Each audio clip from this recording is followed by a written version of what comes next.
पहिला वाडा चिरवंदे आमच्या नातावानी त्याच्यामध्ये व त्याच्यावर माडी केली.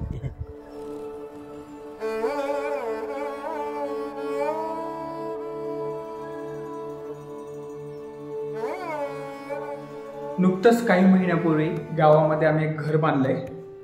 त्या घराचं नाव आहे शिवतीर्थ निवास. या सुंदर घराची सफर या व्हिडिओ मार्फत होणार आहे. So watch this video till then, you will enjoy it. तर ही आहे घराची एंट्री. जवळपास 60-70 वर्षापूर्वी या ठिकाणी हा वाडा बांधला होता, जो की चिरबंदी होता. या चिरबंदी वाड्यावर हा वरचा भाग आम्ही आत्ता कन्स्ट्रक्ट केलेला आहे. याला साजेसं असे एक रूप देण्यात आलं. मुळात ही जी डिझाईन आहे ही चिरबंदी वाड्याची, जसं आपण पुण्याला शनिवार वाडा वगैरे असे आर्किटेक्चर व्ह्यू पाहतो, वेगवेगळे पुण्यातले वगैरे घर पाहतो जुने असलेले, त्या प्रकारचं हे व्ह्यू होतं, एलिव्हेशन होतं. मग त्याला साजेसं असं वरून एक रूप देण्यात आलं. ते आता हे दोघांचं कॉम्बिनेशन करून एक परिपूर्ण स्ट्रक्चर तयार झालेलं आहे. सो हे करताना वगैरे प्रॉपर डिझायनिंग वगैरे करून त्याला शोभेल का या सगळ्या गोष्टीचा विचार करून हे तयार केलं आहे. आल्यालाच नुकतंच हे पार्किंगचा एरिया आहे आणि लगेच पोर्च एरिया चालू होतो. हा पोर्च एरिया जस्ट बसण्यासाठी आहे. या ठिकाणी झोपायला वगैरे येऊ शकतो त्यासाठीच केलेला आहे. आणि जस्ट एक मिनी हॉल पण म्हणू शकतो त्याला. लागली स्पोर्ट्समधून 3 एंट्री आहेत. सो फर्स्ट एंट्री डायरेक्ट वर जाते, त्याला मुद्दाम थोडंसं वेगळं ठेवलं. सेकंड नंबरची एंट्री डायरेक्ट हॉलमध्ये जाते आणि 3 नंबरची एंट्री डायरेक्ट कॉरिडॉरमध्ये जाते. जेव्हा हॉलमध्ये काही मीटिंग वगैरे चालू असतात, काहीतरी गप्पा वगैरे चालू असतात, तो ही एक इमर्जन्सी एक्झिट किंवा इमर्जन्सी एंट्री वगैरे आपण दिलो डायरेक्ट कॉरिडॉरमध्ये जाऊन भेटते. आणि हे वर जाण्यात ते लागलीच हा हॉल आहे.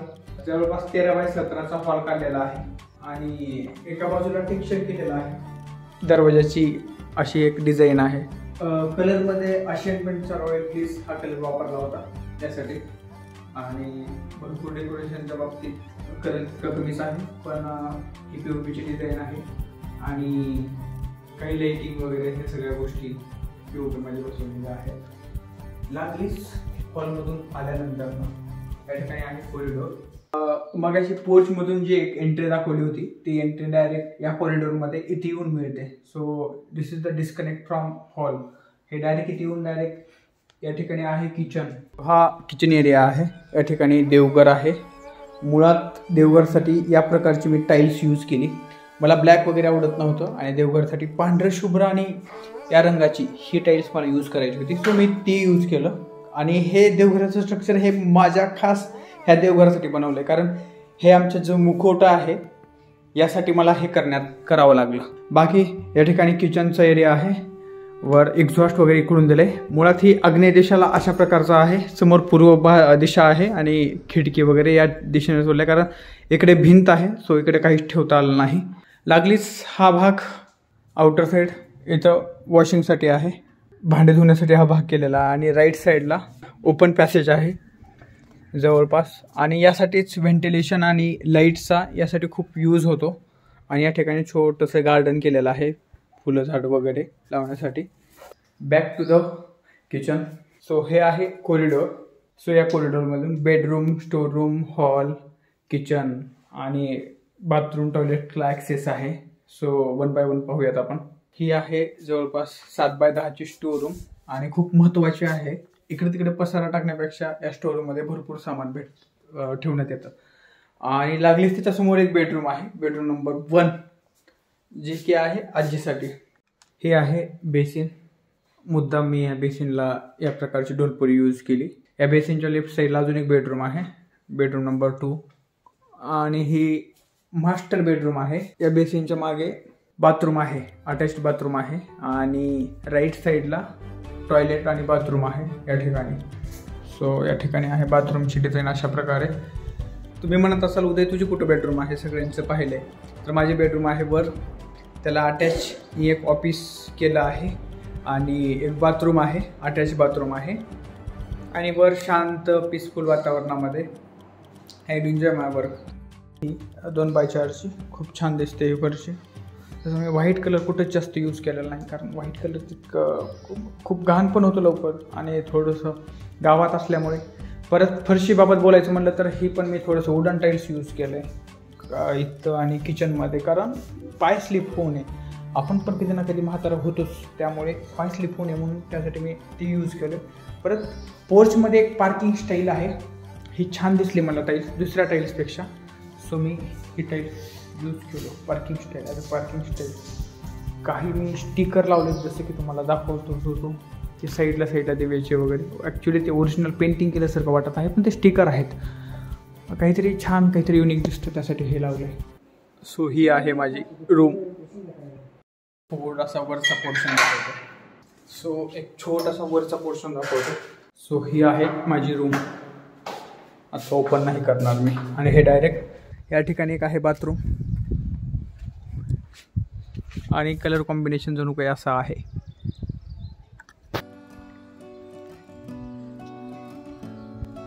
गच्चीचा यूज अशा प्रकारे आहे, आणि खालचं जे मी ओपन पॅसेज दाखवत होतो ते अशा प्रकारचं आहे जवळपास.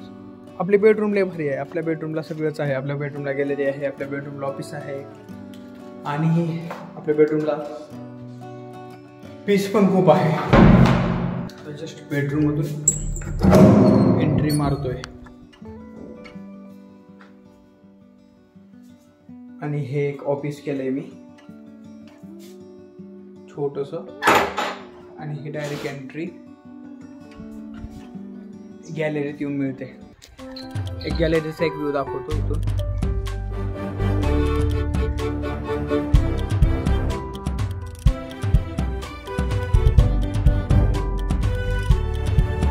हे इतकं ॲक्युरेट प्लॅन वगैरे कशामुळे आलं, तर मी पण सिव्हिल इंजिनियर आहे, ॲज यू नो, तुम्हाला माहीत आहे.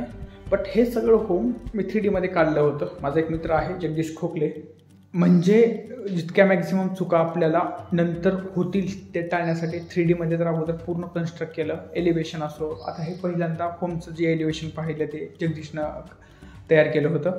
तर तुमच्या घरासाठी पण काही एलिव्हेशन वगैरे करायचं असेल, किंवा पूर्ण तुमचं घर 3D मध्ये करायचं असेल, अदरवाईज तुम्हाला प्लॅन पाहिजे असेल घराचा, किंवा स्टील डिझाईन वगैरे काही पाहिजे असेल, तर मी त्याचा कॉन्टॅक्ट नंबर देतो. तुम्ही तिथं कॉल करा त्याला, आणि वाटलं तर मलासुद्धा तुम्ही मेसेज करू शकता त्या बाबतीत. तुम्हाला जर काही प्लॅन वगैरे हवे असतील, कुठले हे तीन डिझाईन एलिव्हेशन व्हॉटेवर काही पाहिजे असेल, तर आय विल हेल्प यू. डिस्क्रिप्शनमध्ये पण तुम्हाला नंबर देतो, आणि स्क्रीनवर पण तुम्हाला ते दिसत असेल नंबर, त्या नंबरला तुम्ही कॉल करा. कुठल्याही बाबतीत इश्यू येणार नाही. त्या बाबतीमध्ये तुमच्या घराचे एलिव्हेशन वगैरे एकदम प्रॉपर एकदम होऊन जाईल. Don't worry about that. हा होम टूरचा ब्लॉग आवडला असेल तर चॅनलला नक्की लाईक करा, शेअर करा, आणि माझ्या दादाच्या चॅनलला सबस्क्राईब करायला विसरू नका. नाही आता प्रेम दाखवायचं. It's okay. Okay, chase your passion, not your passion. Boom. ज्या जेवण करत आहे सध्या, तिला आज आहे का म्हणून विचारले का?